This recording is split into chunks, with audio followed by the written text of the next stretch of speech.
Oh, I thought you were gonna go get some more shelves.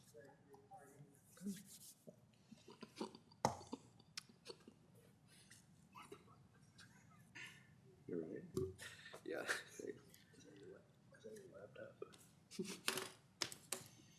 We're potty training Miles, and so all week long I've been fighting, trying to figure out like on Monday or Tuesday was the daycare. Like I can't forget his pants. I took a bunch of pants today, and I almost forgot them. Ready? Good morning, everyone. Today is Tuesday, March 17th, 2026, 9 a.m. is the time, and we are here gathered for the Board of Commissioners' regular board meeting. Present today are all 5 commissioners, as well as our county auditor, treasurer, and county coordinator. If you're able, please stand and pledge allegiance, please. Pledge allegiance to the flag of the United States of America and to the republic for which it stands, one nation, under God, indivisible, with liberty and justice for all. Okay, very good. I'd like to ask, are there any amendments to the agenda that's published? I have none, Mr. Chair. All right, then I could entertain a motion to approve this agenda. I'll make a motion to approve the agenda. Thank you, Commissioner. Is there a second? I'll second it. Mr. Noska got the second. Any discussion? I'm hearing no discussion. All those in favor can signify by saying aye. Aye. Opposed? All right, we're approved. Agenda item today, number 4, is our consent items. Today we have the meeting minute approval for March 3rd, 2026. Hire of Ross Bolin, part-time correctional office, start date to be determined. Hire administrative assistant 2, bilingual Dominic Estrella Sarah. And BKDMN Incorporated, doing business as Head of the Lakes Resort, 3.2 malt liquor license. BKDMN Incorporated, doing business as Head of the Lakes Resort wine license, and BKDMN Incorporated, doing business as Head of the Lakes Resort setup license.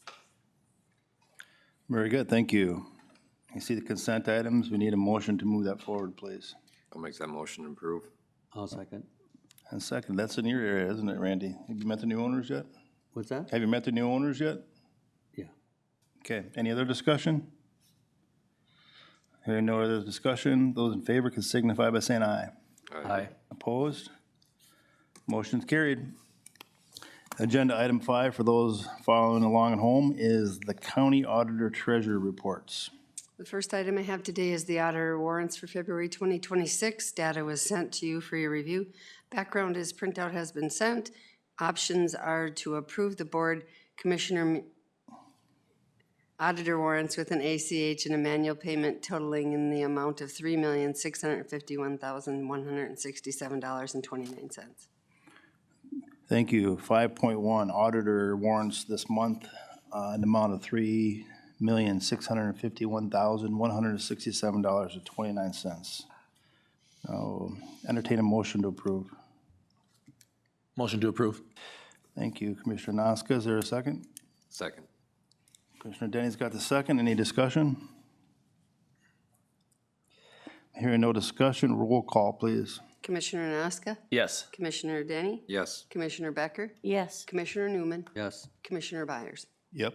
The next item I have would be the commissioner warrants. Background was sent for your review. Recommendation is to approve the commissioner warrants with an ACH and a manual payment totaling the amount of $50,229.68. Okay, 5.2 commissioner warrants in that amount on the board resolution form there, $50,229.68. Do we have a motion to approve? I'll make a motion for approval of the commissioner warrants. Thank you. Is there a second? I'll second it. And seconded. Any discussion? Hearing no discussion, roll call vote. Commissioner Becker? Yes. Commissioner Denny? Yes. Commissioner Newman? Yes. Commissioner Noska? Yes. Commissioner Byers? Yes. And the next item I have would be the Health and Human Commissioner warrants. Background was sent for review. Recommendation is to approve the Health and Human Service Commissioner warrants with an ACH and a manual payment totaling in the amount of $89,823.61. Agenda item 5.3 is Health and Human Services Commissioner warrants. The board form shows an amount of $89,823.61. I do need a motion to approve. I'll motion to approve that. Thank you, Commissioner Noska. Is there a second? I'll second. Commissioner Denny gets the second. Any discussion? Hearing no discussion, roll call vote, please. Commissioner Noska? Yes. Commissioner Denny? Yes. Commissioner Becker? Yes. Commissioner Newman? Yes. Commissioner Byers? Yes. The last item I have then today would be the Health and Human Service SSIS warrants. Background was sent for review. Recommendation is to approve the Health and Human Service SSIS warrants with an ACH and a manual payment totaling the amount of $131,562.16. Okay, last up, 5.4 Health and Human Services SSIS warrants. And the amount showed on the board action form of $131,562.16. Is there a motion to approve that? So move. Thank you. Is there a second? I'll second. Commissioner Becker gets a second. Any discussion? Hearing no discussion, roll call vote. Commissioner Newman? Yes. Commissioner Becker? Yes. Commissioner Denny? Yes. Commissioner Noska? Yes. Commissioner Byers? Yes. Thank you very much. Moving right along. Record pace here. Number 6 on the agenda today is our administration.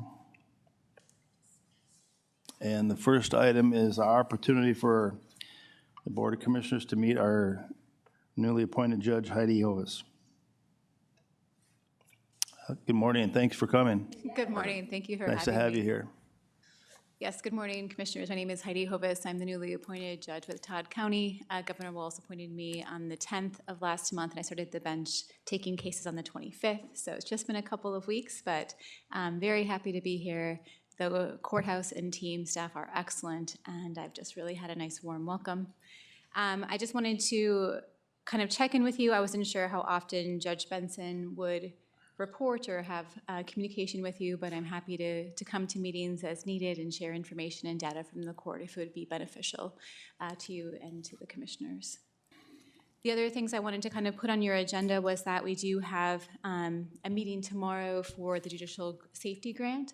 And so Jackie is meeting with our team tomorrow so we can look at how that grant can be spent to ensure the safety of the team at the courthouse. And then also I wanted to let you know that currently the court is not charging the law library fee. It's my understanding that there is a significant balance that hasn't been spent down. So wanting to just put that out there that I would love to expand the use of the law library as a resource for folks that are using the courthouse. And so I was going to work with the subcommittee. I know that John Lindeman is on that, as well as Jason Selno, and just wanted to make sure that the commissioners felt comfortable with those discussions, thinking about maybe increasing hours or increasing access. So pro se litigants, folks without attorneys could get some help in terms of understanding what forms to use, what resources were available prior to filing in court. So those are the things that I just wanted to put on your calendar, your agenda, as well as introduce myself. Again, I'm very happy to be here and happy to take any questions if you have them. Wonderful. Commissioners, any comments or questions for? I am honored that you come in and introduce yourself to the county board. This is a first for me, so I really appreciate you coming in and introducing yourself to us, so thank you. Well, thank you, Commissioner Newman. I'm happy to be here, and I hope that it won't be the last time that I'm before you, and I hope that this just is the start of a good working relationship. Thank you. Yeah, welcome. Yeah, Thank you. absolutely. That's a first in 20 some years? Oh, probably, yeah. Wow, you're breaking new ground there. I'll just mimic Commissioner Newman. Yeah, it's nice to put a face with the name, so welcome. And yeah, it'd be great to keep staying informed. That'd be a new for all of us, so Okay. much appreciated. Sure. Well, great. Then I know how to get on your agenda. There you go. Right, yeah. And I will make sure that I do that again. And as I work through these things and as we work through the safety grant, we'll keep you informed of what that looks like. If there's any questions that you have in between meetings, I'm happy to receive those personally as well. And again, thank you for taking the time to allow me to come before you today. Thank you much. Thank you. Have a great day. You. Yes, Hey, happy St. Patty's Day, huh? yes. Yeah. Some of you were very memorable in wearing green. Randy, Barb, Heidi. Nice to see your car. Yeah, yours is green. Tim's got green on. Yeah. Okay. Have a great Oh, day. you're already breaking new ground already at 9 o'clock here, so. Okay, next up, 6.2. Jackie, you want to take that over? Yes, I can. And I thought possibly Mike Eberly would be here, but not here quite yet. So I'm presenting to the board a resolution of support for the Prairie Lakes Municipal Solid Waste Authority capital project. And there's a resolution attached that we can pull up in just a moment here. And I won't read the whole thing, but just to give you kind of the beginning, Todd County is a member of Prairie Lakes Municipal Solid Waste Authority, or PLMSWA, which is a 5-member joint powers board, and that's Becker, Clay, Ottertail, Todd, and Wadena. And whereas there is a regional waste management program that diverts approximately 54,000 tons per year of solid waste landfilling, and approximately 10,000 to 11,000 tons of waste combustor ash. And through research, they are looking to transition to a sustainable ash recycling management program. So this is a resolution in support that PLMNSWA and the counties will provide a 50% local match to leverage funding through a legislative citizen commission, pending legislative approval. So this is a resolution that will actually be presented in legislation showing the support of our counties and partner counties for the resolution. So your choices in front of you today would be to support approving the resolution or to not approve the attached resolution. And possibly, I don't know if Commissioner Denny or Commissioner Newman have more to add on it. Again, Mike, or McCon was not Chris McCon, I'm sorry, was not able to be here. And Mike was going to try to be here to talk about it additionally, but asked me to present in their absence. Okay. If I could ask a question, you have nothing under the financial implications. And so what are the financial implications? And So. You guys on the board I can could help speak with that, probably yeah. tell So it's our ash reutilization project, and basically what it is for Ottertail County to be the host of this, and then this facility would be theirs, or under them, and then each of us counties would have our percentage of it if this were to go through on this bonding bill. But basically, it's just try to get a foot in the door, trying to get some money started for this So ash facility. outlay cash, there is none until we see if there's a bonding. Right. If Okay. that, yeah.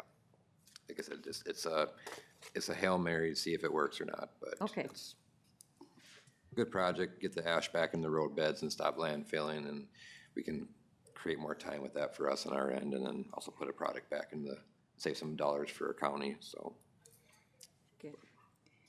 Thank you. yep.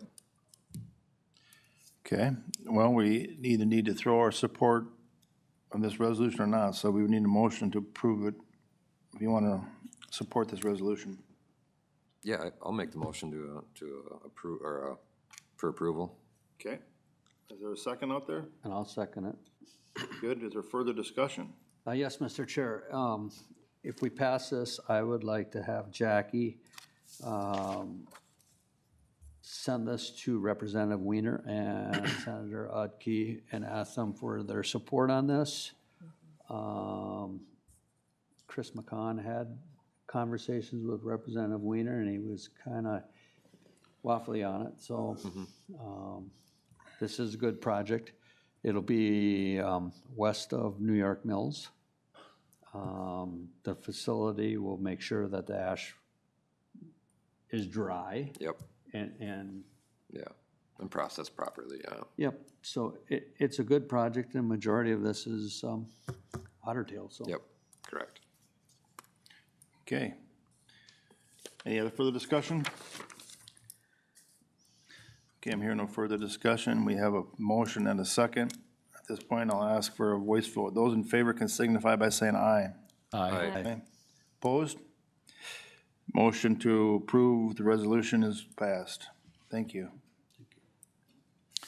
And our next agenda item for those following along is number 7. And I'd ask our County Ditch Ag Inspector Nancy to come up and discuss County Ditch 41 lateral 6. Morning. Morning, Nancy. Good morning. I got one agenda item for today. It's the maintenance project for County Ditch 41, lateral 6. In the background, the section of lateral 6 west of County Road 7 has upland soils and a large amount of trees and brush. The amphibious excavator is not useful for this section because the tracks need to be kept wet, and that contractor does not have tree removal equipment. Because of this, the plan is to have another contractor clean this section of ditch. I've got 2 attachments, the project details and pictures, and the estimate details from Corbin Excavating. Options are approve the contractor estimate or do not approve the contractor estimate. Recommendation, the Todd County Board of Commissioners approves the following by motion. Acting as the ditch authority approves hiring Corbin Excavating for services detailed in his estimate 1005 dated March 9th, 2026 for maintenance of approximately 1,330 feet of lateral 6 on County Ditch 41 located on parcels 0800172000 and 0800194001. Financial implications is $8,125. The funding source is the County Ditch 41 Maintenance Fund, and there will not be an assessment to Ditch 41 because there is enough money in the maintenance fund to cover this expense. Okay. County Ditch 41 lateral 6.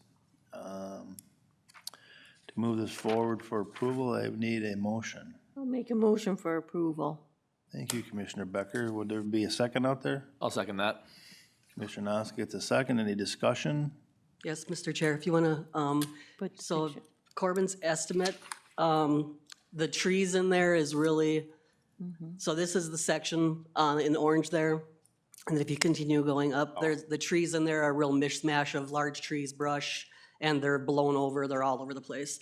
So his estimate for the tree removal, the $4,800, if it takes them less time to do it than what he's anticipating, he will adjust that amount. And that's actually the good section. As you get farther to where it curves and goes back to 7, the trees are just all mangled and all over the place. Wow. So it may come in less than this if it takes them less time. This is a good project to get done too if Shamana ever starts pumping, right? Yeah, last I heard, they're an inch below ordinary high. Yeah, they're having trouble now. So they don't really need to pump. Yeah, right. Okay, well, those are, let's definitely see what's going on there. We have a motion and a second, and we had a little discussion. Is there any more discussion? Okay, I'm hearing no discussion, so we'll take a voice vote. Those in favor can signify by saying aye. Aye. And opposed? We will do it. All right, thank you very much. Thanks, Nancy. Thank you, Nancy. Agenda item 8 is planning and zoning. And our director is here. Good morning. The first item this morning is an amendment to the Sauk River Comprehensive Watershed Management Plan. The Sauk River Comprehensive Watershed Management Plan Policy Committee has recommended an amendment to the plan to include the priority implementation action to assess the Cold Spring Dam for modification opportunities to improve ecological functions. There's additional details identified in the resolution. Amendments to the Comprehensive Watershed Management Plan require approval of local boards in order to amend the amendment to be completed. The options are to approve the amendment to the plan or do not, and the recommendation would be to approve the amendment to the Sauk River Comprehensive Watershed Management Plan to include priority implementation actions to the Cold Spring Dam. Okay, so we have to get approval on the amendment to the Sauk River CWMP policy, right? Right. Okay, this would need a motion to move forward. So moved. Randy, you got that? Yep. Okay, Randy got the motion. Is there a second? Second. And Tim with the second. And any discussion? Yes, Mr. Chair. Please do. This would be a rock rapid stam similar to what they're putting in all over, I guess, so. Yep. That's the intention, I think, in the end, but they need to do the analysis of it and all that. Rock Right. Rapids, you said? Yeah, So they take the dam out and then they replace that elevation change with multiple series of rock weirs that give the same flood control but allow for fist passage and stuff like that. This slows the flow. yep. Right. So it's just, right now it's feasibility study to attempt to go to that, so. Yeah. Right, but this dam wasn't identified in the plan at all. So in order to access the funding, they need to amend the plan and then move down the line with the process. Exactly. Okay, good explanation. We have a motion and a second. Any other discussion? Hearing no other discussion, those in favor can signify by saying aye. Aye. Opposed? And we will approve that. Okay, and then this one was just information for the upcoming items here, so we can skip forward to the Rayber CUP. Okay, the Rayber request for CUP, an application for CUP to manufacture wooden and repair wooden pallets in a 60 by 120 shop with a 60 by 6 foot overhang on parcel 0700300100 in Eagle Valley Township, submitted on February 10th. The application was reviewed by the Planning Commission during the March public hearing, and the final recommendation from the Planning Commission was to grant the CUP with the conditions below. Options are to grant the CUP with the conditions, develop findings to deny the CUP, or remand it back to the Planning Commission for further consideration. Recommendation is to adopt the findings of the Planning Commission and grant the CUP with the following conditions. 1, the hours of operation shall be restricted to 7 a.m. to 6 p.m. Central Standard Time, Monday through Saturday. 2, operation of the sawmill shall be conducted within a permitted structure. 3, outdoor storage of products shall be allowed, but shall be conducted in compliance with section 901B of the Planning and Zoning Ordinance. All outdoor storage must be placed on the west and north sides of the proposed structure. 4, there should be no loading or unloading materials within the road right-of-way. 5, relocation of the existing driveway to a location approved by the road authority. Establishment of additional driveway accesses must also be approved by the road authority. And 6, that the applicant shall abide by all other applicable federal, state, and local standards. Okay. The Rayber request for CUP. A motion would be needed to move that forward. I'll motion to move forward. Thank you, Commissioner Noska. Is there a second? I'll second it. Commissioner Denny gets a second. Any discussion?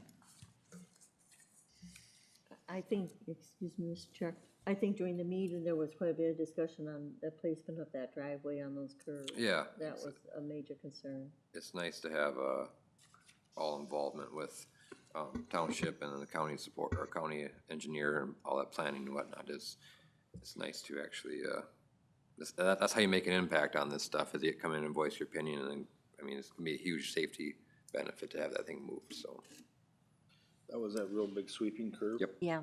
A double S. Yeah, it's S-curve through there. Yep. Okay, good. Yeah, involvement really makes it a lot easier to make these decisions, so any further discussion? Okay, hearing no further discussion, we can vote. Those in favor can signify by saying aye. Aye. And opposed? Granted. Okay, and the last one is the Schwartzentruber request for CUP. An application for CUP to establish a sawmill for wholesale and retail sales in a 40 by 44 shop on parcel 2000400500 in Reynolds Township was submitted on February 10th. Application was reviewed by the Planning Commission during the March public hearing, and the final recommendation from the Planning Commission was to grant the CUP with the conditions below. Options are to grant the CUP with conditions, develop findings to deny the CUP, or remand it back to the Planning Commission. Recommendation is to adopt the findings of the Planning Commission and grant the CUP with the following conditions. 1, hours of operation shall be restricted to 7 a.m. to 6 p.m. Central Standard Time, Monday through Saturday. 2, operation sawmill shall be conducted within a permitted structure. 3, outdoor storage of products shall be allowed but shall be conducted in compliance with section 901B of the Planning and Zoning Ordinance. 4, shall be no loading or unloading of materials within the road right-of-way. And 5, the applicant shall abide by all other applicable federal, state, and local standards. Okay, 8.4, the Schwartzentruber request for CUP. As for our, if we want to grant it, I would need a motion to do that. I'll make a motion to grant the CUP Okay. with conditions. Great, we have a motion to grant. Is there a second? I'll second that. Thank you. And discussion. All right, here, no discussion. Take a voice vote. Those in favor can signify by saying aye. Aye. Aye. Opposed? And that cup has been granted also. All right, thank you. All right, you get a little break. Might as well not go anywhere. I'll be back. Thanks, We're Adam. moving right along. Agenda item 9, Health and Human Services, and our director is here, so we will hear from our HHS team. Bertha. Morning, Mr. Chair, Commissioners. Morning. Morning. Happy Come St. on up. Patty's Day. I Yeah. see you dressed Yeah, festively. 'tis the season, 'tis the season. All right, our first paperwork. board action form of 3. Amy's just gonna hand out a few things here for her presentation. Thank you. The elimination of 1 administrative assistant 2 position. Some background. The Health and Human Services Unit has 1 administrative assistant 2 position vacant due to retirement. The administrative assistant 2 position can be eliminated from the organizational chart in the Financial Services Unit, which is your option to or approve the elimination of 1 administrative assistant 2 position. Thank you, Amy. From the Financial Services Unit of our organizational chart, or to not approve. It's our recommendation that you approve the elimination of the 1 administrative 2 position from the Financial Services Unit from the organizational chart. Okay, very good. We see what's before us, and to do this, we would need a motion to approve the elimination. I'll make the motion to approve. 9.1, okay, you're gonna make the motion on that one. Thank you, Commissioner Becker. Is there a second? I'll second it. Commissioner Denny's got a second. Discussion? Hearing no discussion, we'll take a voice vote. All in favor signify by saying aye. Aye. Opposed? And that has been approved. That position was a position, Deborah Durheims, who had recently retired, with the consideration of the efficiency gain with CaseWorks. So we are trying to compensate for that. All right, we have a second position here, the elimination of 1 paraprofessional case aide position. Some background. The Health and Human Services Department has 1 paraprofessional case aide position vacant due to retirement. The paraprofessional case aide position can be eliminated from the organizational chart within the Adult Services Unit. Your options are to approve the elimination of the 1 paraprofessional case aide position from the Adult Services Unit within our organizational chart, or to not approve. It's our recommendation you approve the elimination of 1 paraprofessional case aide position from the Adult Services Unit from the organizational chart. And this one was related to the rep payee position that was eliminated immediately after the first of the year. Thank you. At this point, I would entertain a motion to approve this request. I'll motion to approve. Thank you, Commissioner Noska. Is there a second? I'll second it. Mr. Denny seconds. Discussion? Hearing no discussion, we'll take a voice vote. Those in favor can signify by saying aye. Aye. Opposed? This has been taken care of, approved. Thank you. Lastly, energy assistance. Lastly, yes, Energy Assistance Program Delivery for Federal Fiscal Year 2027. Some background.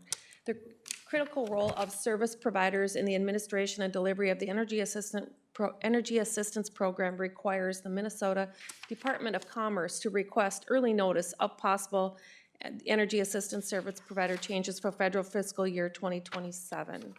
The Department of Commerce requires a written letter no later than March 31st, 2026, clearly stating the county's intent to administer and deliver the Energy Assistance Program for federal fiscal year 2027, which begins October 1st, 2026. This is where I'll let Amy kind of take over and go. And at this time, before the letter of intent is voted on, Amy will kind of review this season's statistics. So, well, I handed you all of this. I don't know if you necessarily need me to read it out loud. I don't know if you have any questions, by glancing at it. The numbers are always kind of fluid. throughout the year, and these were actually from yesterday, so, the numbers are down a little bit this year, and we do relate that to the funding being a month later, and many people just thought we weren't gonna be able to do the program this year, so. Related to the government shutdown. What's that? Related to the government Yeah, shutdown, you the mean? government shutdown. We usually get our funding in November, and it was about a month late, so. But we are reaching out to the households that were on last year that hadn't applied yet, so trying to get that number up yet a little bit, because people can apply through May 31st. Can we ask questions now? Yeah. The 288 that are pre-logged households, what's it? So how that works is everybody who is on energy assistance last year automatically gets an application in August for the next year. So after we get through our busy time, those pre-logged households are people that basically have gotten an application in the mail from the Department of Commerce, but they haven't applied. So that is what staff is working on in their downtime now, is just reaching out to them and seeing if they, would still like to apply, and just informing them that the program is going again this year and they can apply until May. So there's some sort of assumption that says that in a year previously, you would need it for the next year. Yeah. And we do contact some people, and they do say, we're doing better this year, so Sure. we're not gonna apply. Amy, quick question as I'm thinking about that with our reduction by 8%. Are we gonna see less funds next year than we will because of the reduction as of today? Well, funds do, especially the administrative funding is related to how many people we serve. Now, this number is consistent over the whole state. It's not just Todd County. The decline? Reduction? Yeah, the decline. And did I hear that there may be some assumptions that because of the shutdown, that people just said, we're never gonna get it, so we're not gonna apply? Yeah, that is what the Minnesota Department of Commerce is thinking it was. And like I said, this number is fluid. If I look at it again in a month, it can change, but that is consistent over the whole state. The numbers are just down this year. Within our county, are they provided a list of local service companies for the repairs and whatnot, or are they just or is there pre-approved companies, or? Yep, so any contractor can contract through Todd County Energy Assistance and through the Minnesota Department of Commerce. Okay. They're registered there. Okay. And what I do is I kind of just rotate between my contractors so they all get a fair amount of work. That's what I was curious about. Yeah, and I do go by area. If they're in Long Prairie, I contact, right now I've got J Brothers and North Star, and moving up, if they're Barville, I try to keep it so that they don't have to travel, and that's good. And fairly give the work to their own service area instead of bringing someone else in. Perfect, thank you.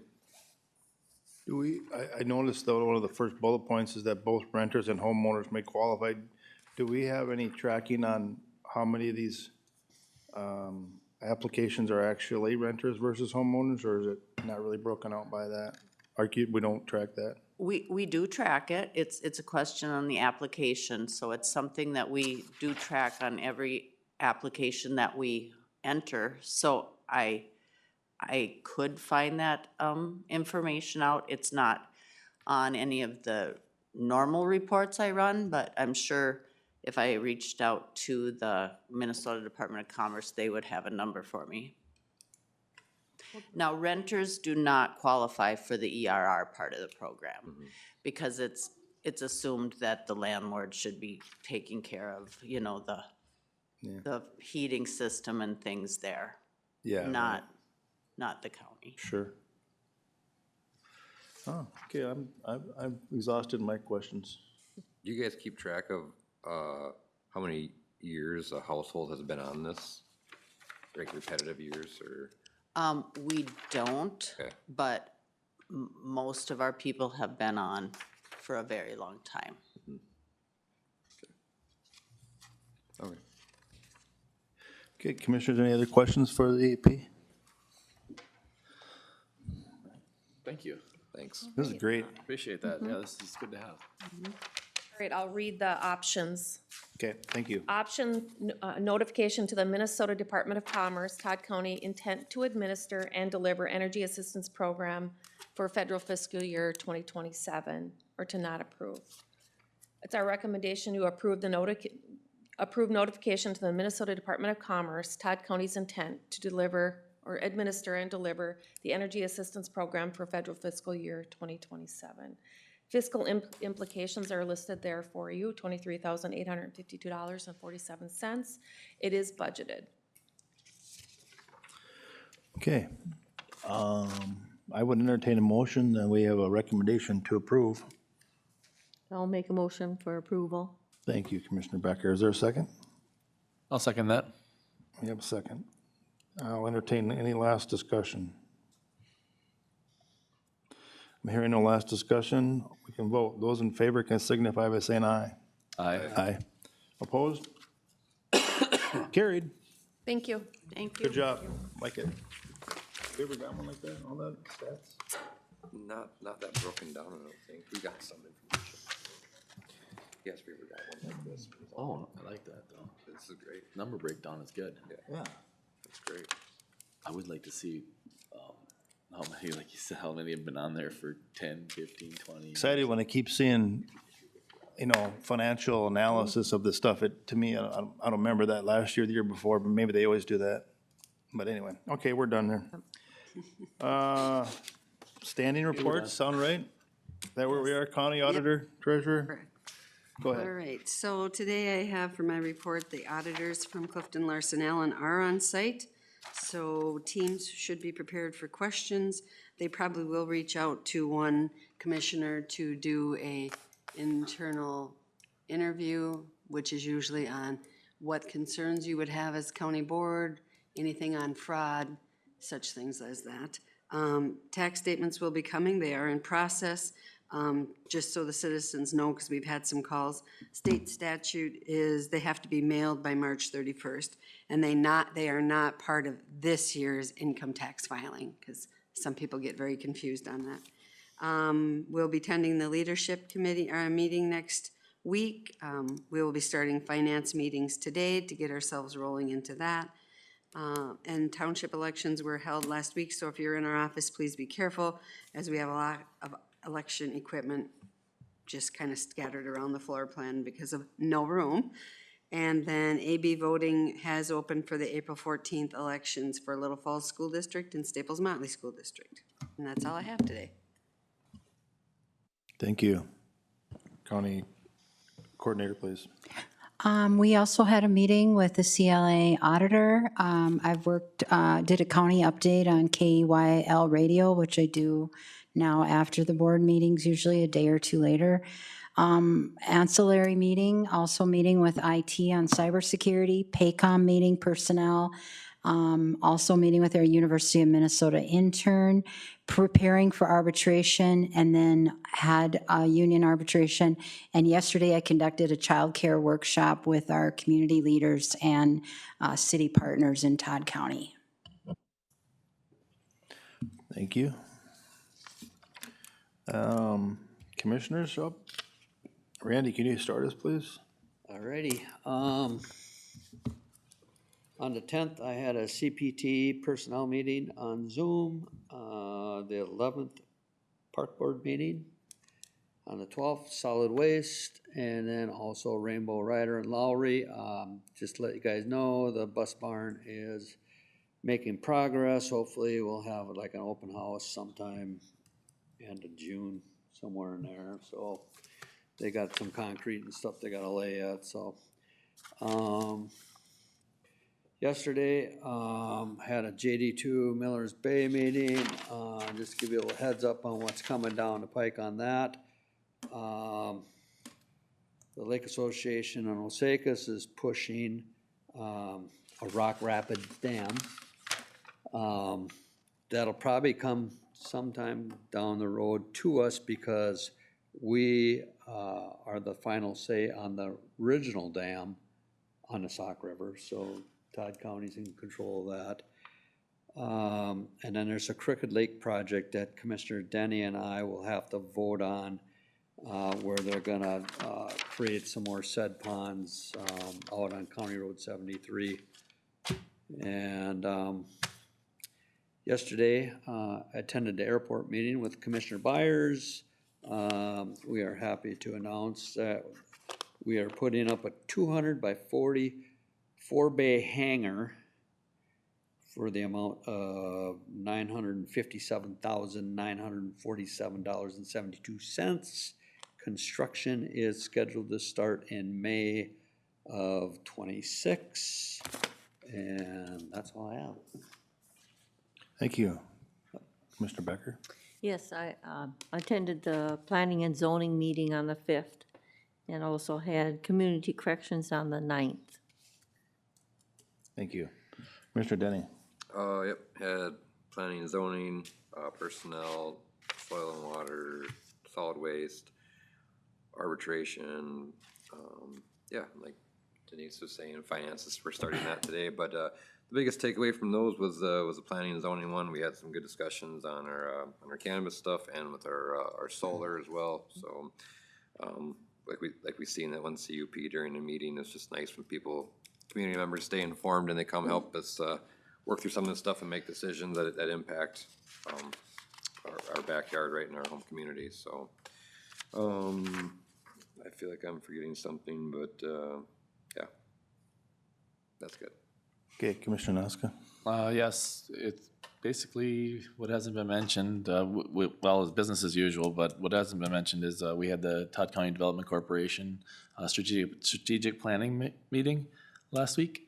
And I feel like it went really well. We got a lot of things were discussed, and I mean, I think it's heading in the right direction.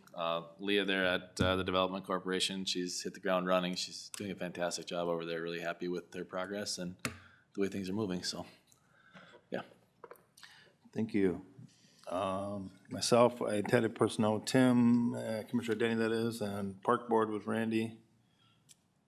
We're looking for some potential grant stuff on Park Board that Jackie's gonna help us out with. Thank you. I was also with Lou at the TCDC strategic meeting, and following that one, there's a board meeting. As Randy mentioned, we were at airport yesterday, planning and zoning that Thursday night with Commissioner Becker and Commissioner Denny. And then, of course, Friday, we had our LES arbitration, Commissioner Denny and myself and a few other people. So busy week. And we got a busy week coming up, right? We got feedlot, Tomorrow. leadership next week, so it's the time. That's all I got. Okay. Can I ask for adjournment? Just adjourn it? No, I'll Need a make a motion motion to adjourn. After a year and a half, that's the one I always struggle with, so. Yeah, Okay, we got a motion to adjourn. I'll second it. Seconded. All in favor of adjourning, signify by saying aye. Aye. Opposed? We're adjourned.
Thanks for waiting. We'll begin our work session. We're right on schedule, I guess. So our first item on work session is the Board of Adjustment membership changes. Take it away.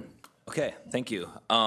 We have one board member, if you're able to scroll down there, Denise, to the first chart.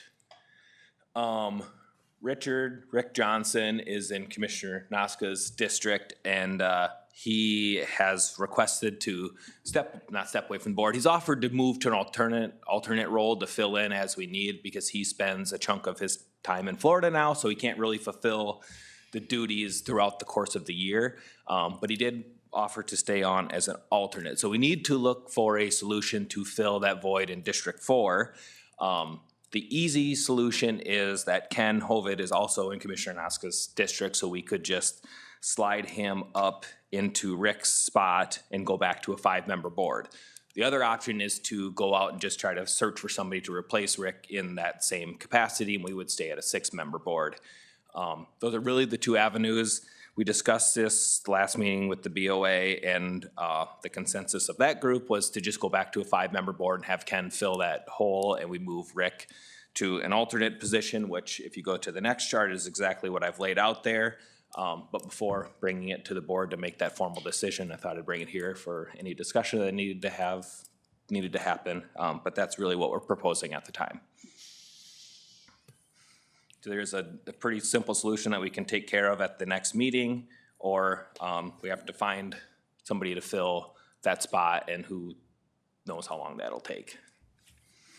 A 5-member board's a little bit easier logistically too. The 6-member board has worked fine, but a 5-member board is just a little bit easier to function. It's one less person, but you don't have weird situation of tie votes where you gotta figure out if it passes or not. So that solves that issue, and it's a really simple solution to the problem we have here of filling Rick's spot. Okay, excuse me. Any discussion from the commissioners, or comments, questions?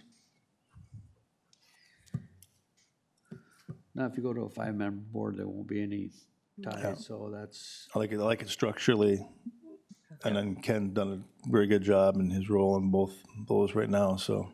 yeah.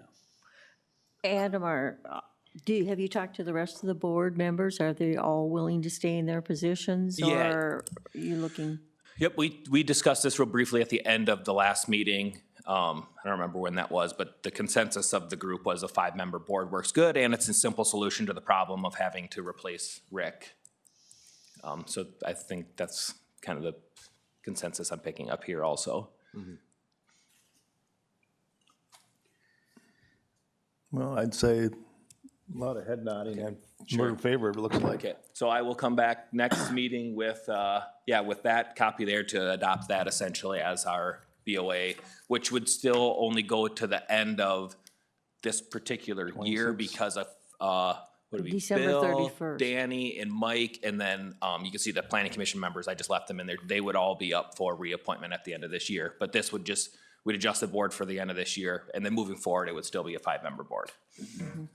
So I'll bring that back next meeting. All right, sounds good, thank you very Awesome, much. thank you. Thanks. Work session number 2, presentation from our HHS division. Mr. Cock? Morning. Morning. Better turn that Well, on. look at, now, green. Yes, happy St. Patrick's Day.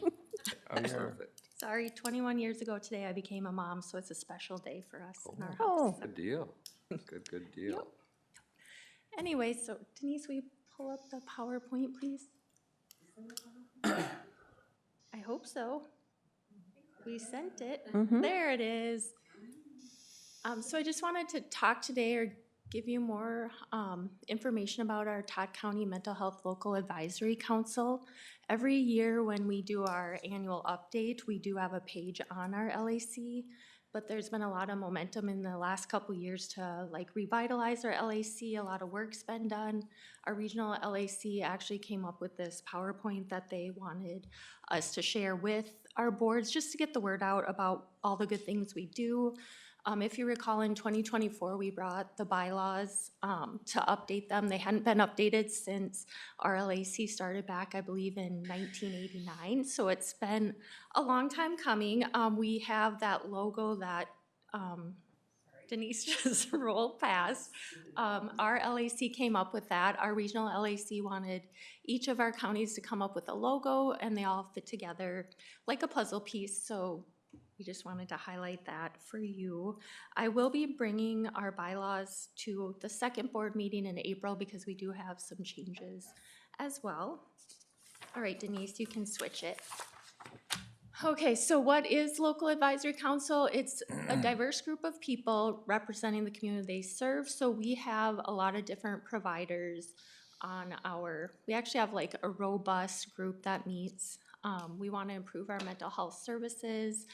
We review and evaluate those services. So when we get together every 2 months, I know it says quarterly on here, but we do meet every 2 months and we discuss like new services that are in place, services that we may need to try to get into place, things like that.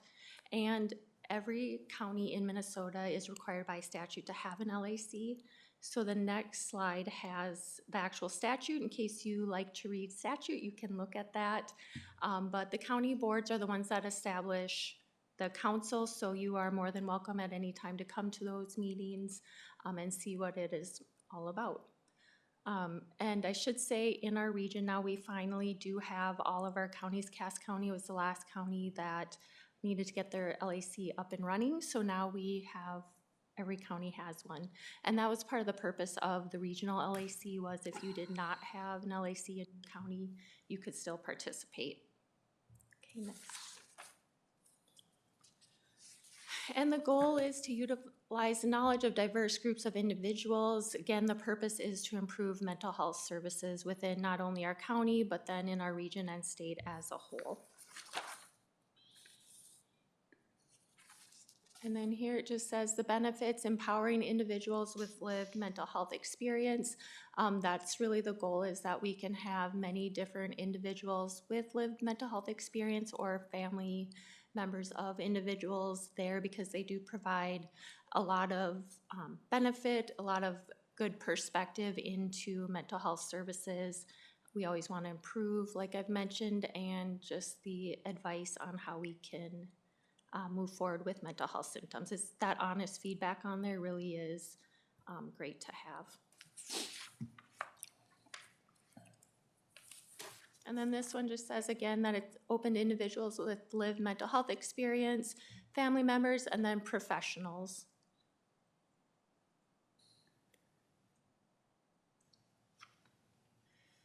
And then so our county specifically, it's the third Wednesday of the odd month, so our meeting is actually tomorrow at 9 a.m. We meet in Annex 1, Room 2. There's also a virtual option for those such as Northern Pines or Sagent, so we can try to get the most people at the table we can.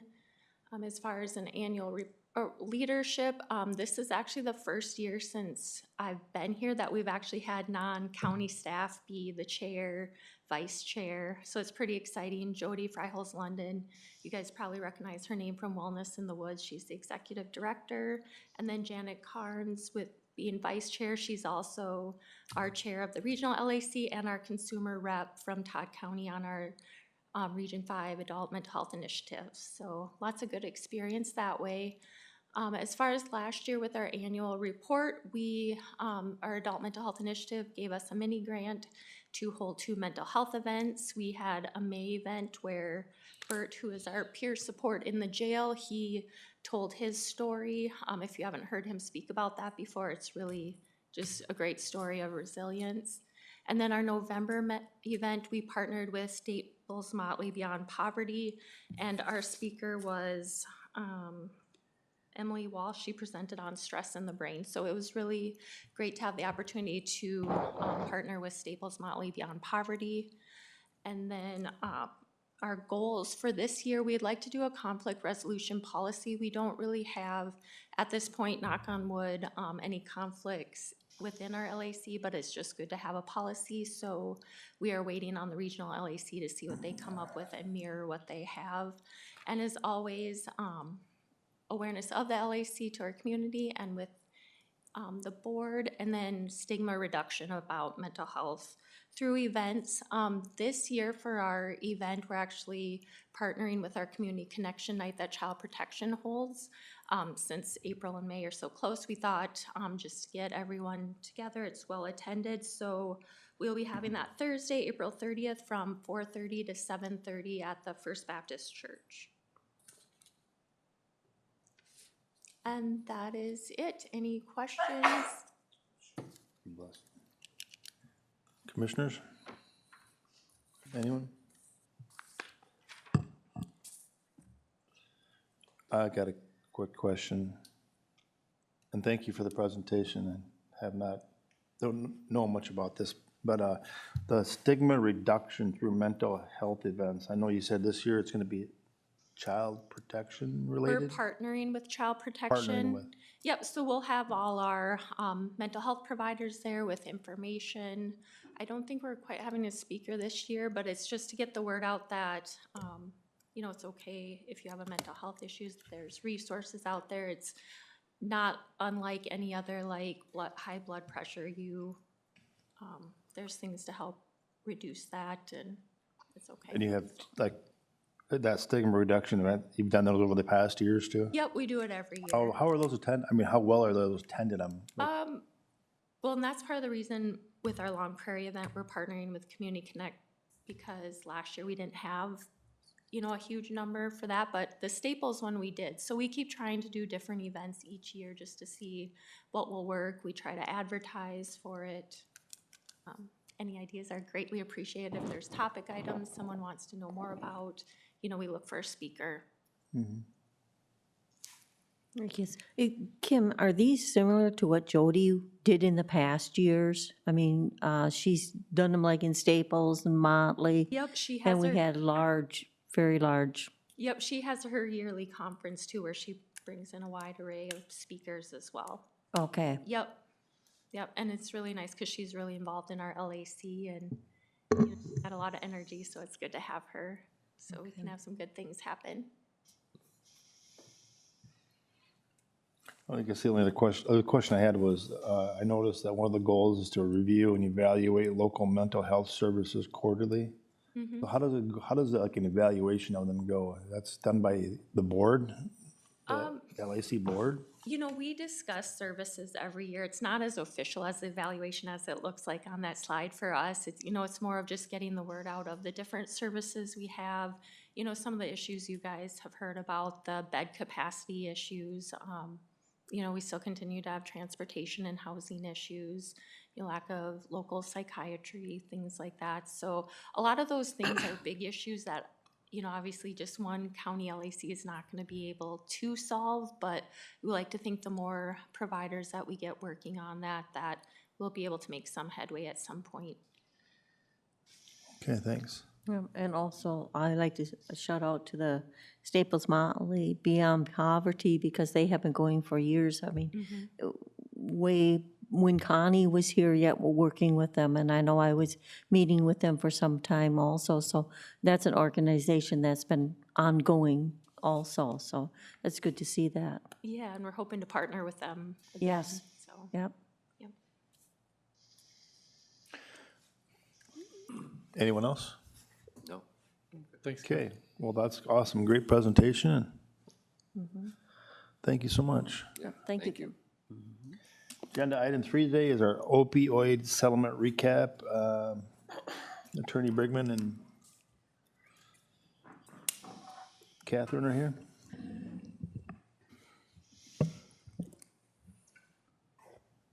Good morning. Morning, all. Good morning. You can stay up here. Thank you to Chris for being here as well. I'll turn on his mic. He does like to talk. Say it that way.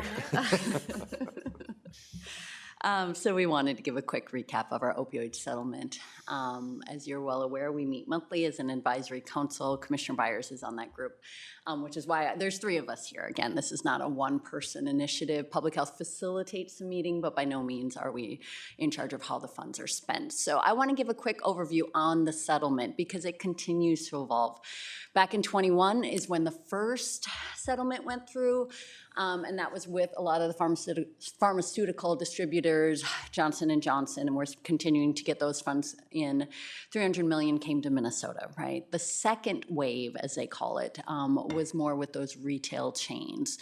Walmart, CVS, Walgreens, and of that, $243 million came to Minnesota. The next slide will break down Todd County specifically, but we continue to see last year 2 additional settlements that are still in the works right now. Purdue Pharma and the Sackler family who owns Purdue Pharma. So they continue to negotiate that final settlement, which will bring a smaller amount to Minnesota, but still $59 million is quite a lot of money. And then another continued, or what am I thinking of, a settlement or, issues with 8 additional opioid manufacturers. I think we all know there's a lot of people who are involved. And as more and more people become involved in the response and really the liability that was created by the overprescribing of opioids, we're starting to see more and more allegations and of course litigation, as Chris knows. It's a fun thing to join the group, right? Deep pockets. Yep, deep pockets, big pharma. So 70% of the funds from the opioid settlement do go out to local communities. So every county is funded, and then every city over 30,000 was also eligible to receive funding. 25% is held back by the state for their opioid epidemic response advisory council. The funds do need to be used for opioid mitigation activities, right? So we have to prove, when I do the reporting that's due every March, where those dollars have gone down to the penny, and what we've used them for. So it has to be for opioid mitigation activities. It can't be used for capital improvements, things like that. So that being said, it's a pretty big bucket of areas. So treatment, prevention, recovery, as we all know, current opioid users, how do we support them? Reduce harm through naloxone and other things like that, research, training, and prevention as well. So the current allocation, and this is based on what we currently know is coming. That initial settlement was $863,000 to Todd County. The second wave with the retailers is $702,000, so we're at about 1.5. Of course, that number will grow a bit more if we see those other settlements get finalized. So these are the core abatement strategies that have been proven to work, right? And these are what we kind of use as guidelines, right? Because I think with these dollars, there's lots of opportunities, but also we want to make sure that we're being effective in the use of these funds. So broadening access to naloxone has been something our group's been working on for a number of years. Increasing use of medications to treat opioid use disorder, improve treatment in the jails and prisons, enrich prevention strategies, support data collection, treatment and support during pregnancy, and then fund warm handoff program services. And a lot of like what the LAC is doing is working around that as well. So we don't work a lot with neonatal opioid withdrawal syndrome, I will say that, but knock on wood. Here's the good news. So opioid prescribing is down. You'll see the orange line is the state of Minnesota. The top line is Todd County. So that's per 1,000, I believe. So as there's become more and more monitoring of opioid prescribing, we are seeing a reduction. You know, back in when it was first a big issue in the early 2000s up till 2010, we saw a lot of shopping around at pharmacies to get opioids. And now there's been quite the lockdown on that. So on a good way, we're seeing a decline in opioid prescribing. And then secondarily, as you would hope to see, is a decline in overdose deaths. So you'll see the green line in the middle is opioids. Psychostimulants is on the bottom, that's cocaine, meth, and then the top line is all other substances. So in Todd County, we have single digits as far as opioid or overdose deaths that we know of. I think we all know it's a very difficult thing to determine mortality. And so we have, again, knock on wood, like Kim said, low numbers there, but I think we all know overdose is preventable.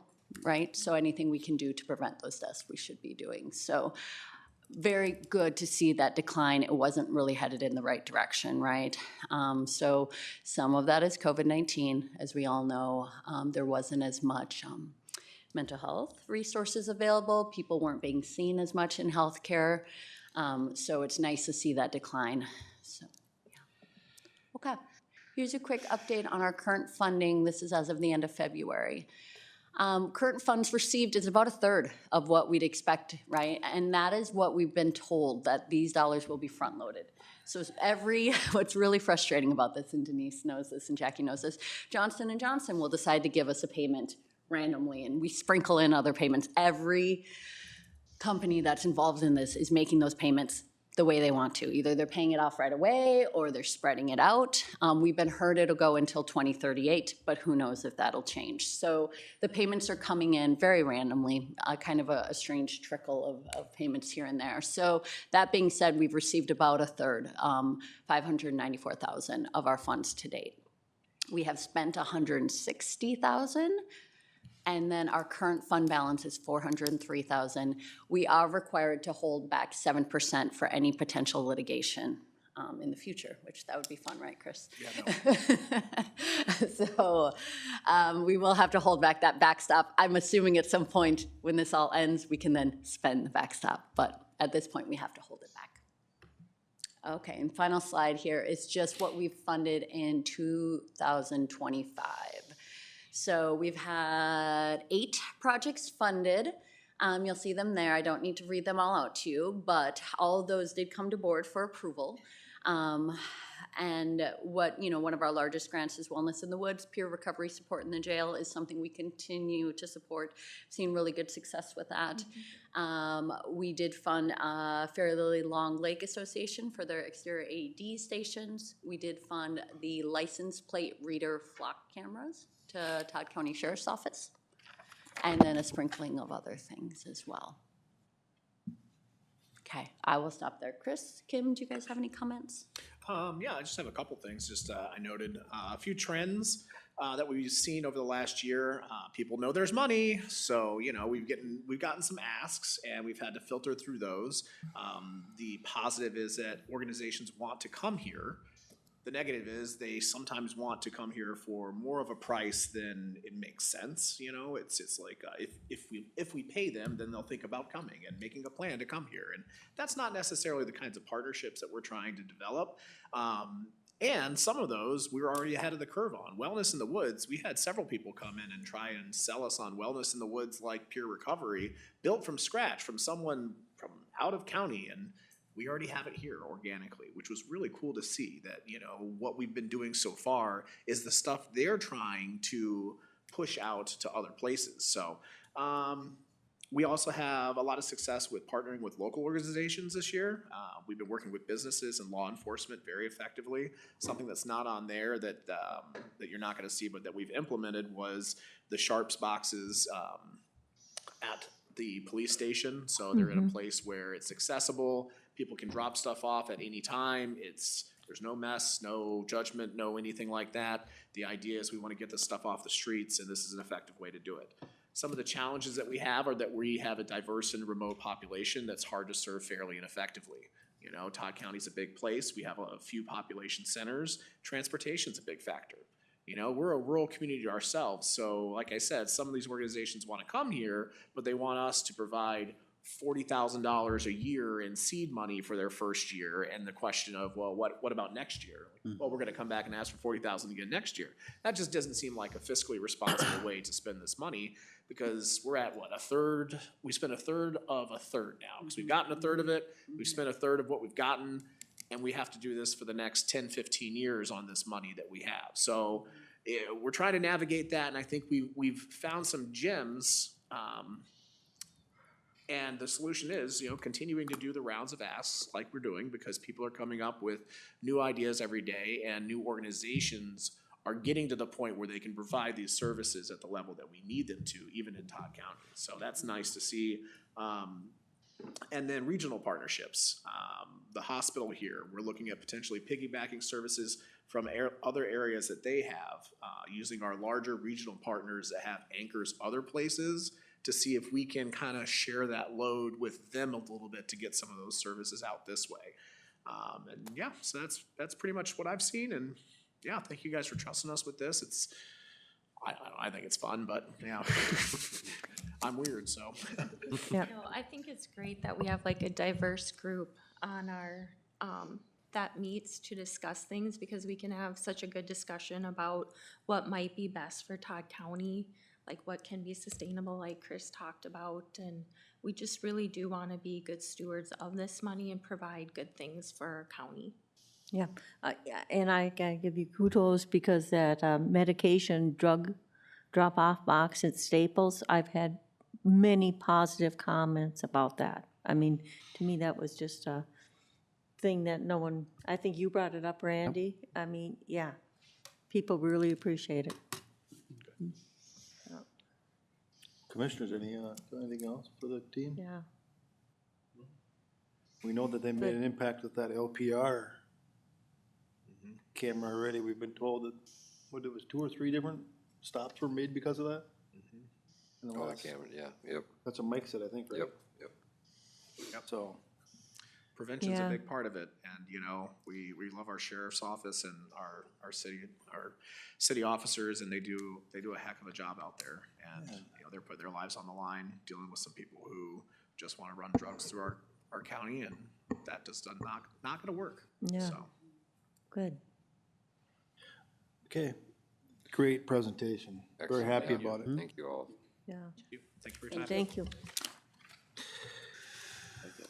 At this point, we're good. Yeah, I'm good. Recess, we're done.